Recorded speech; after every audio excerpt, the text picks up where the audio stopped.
pathway or endothelin vascular pathway.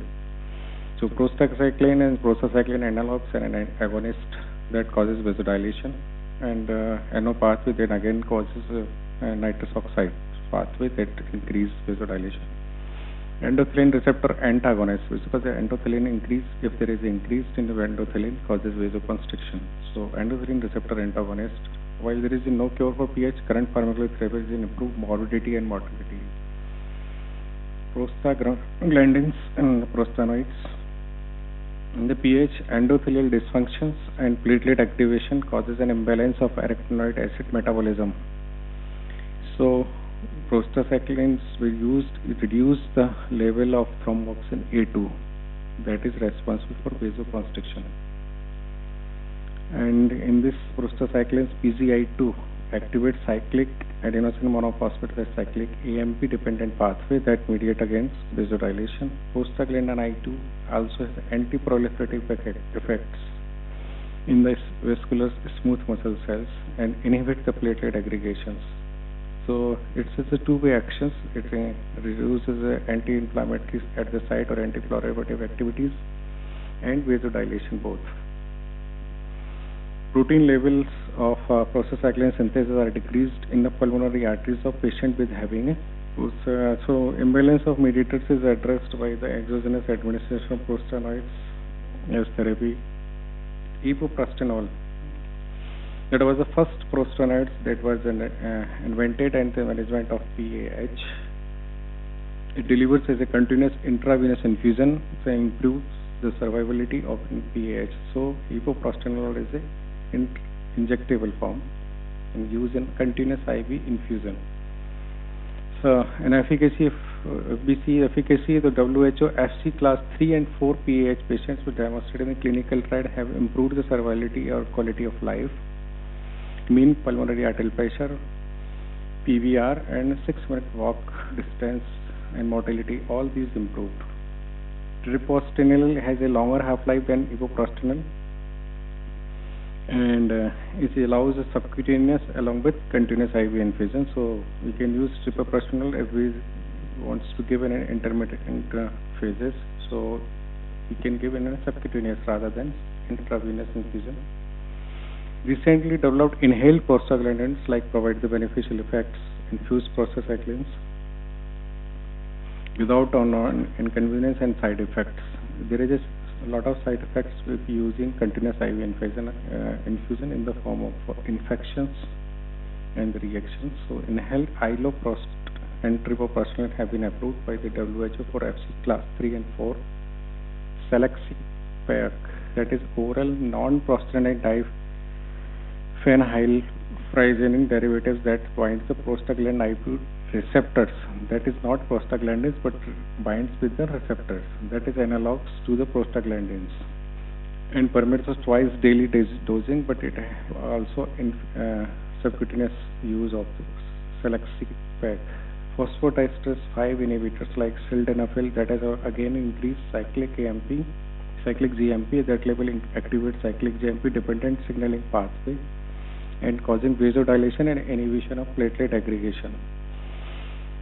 So that augment the pulmonary hemodynamics and have a benefit of prostaglandins along with the prostaglandins in the use of PAH.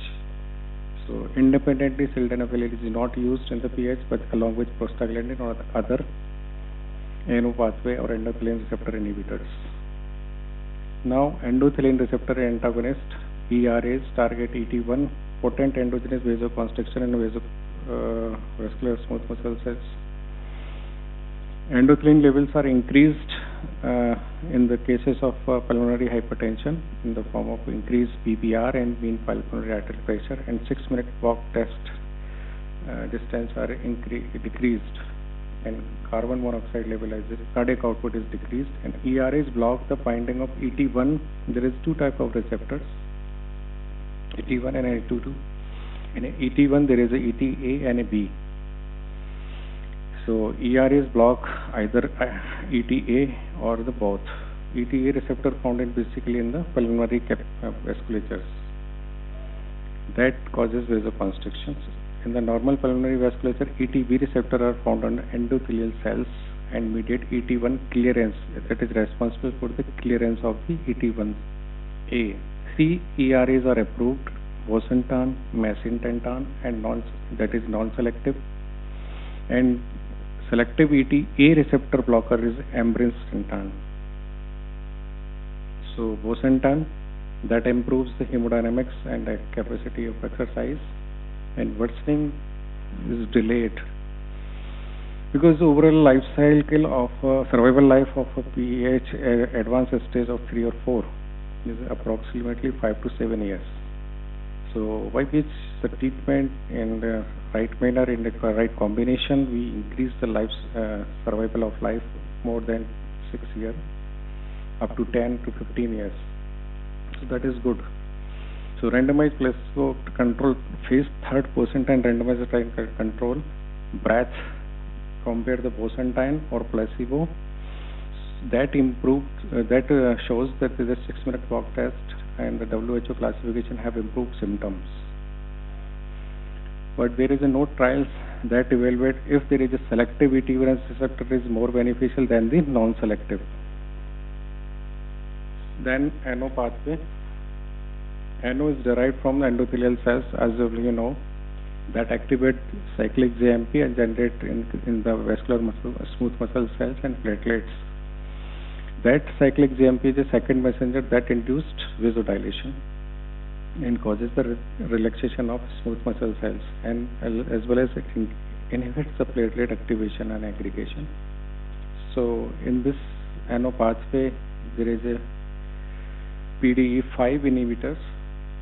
So cyclic GMP phosphatase diestrase type 5 inhibitors prolongs the vasodilatory effect of NO, especially within the pulmonary vasculatures.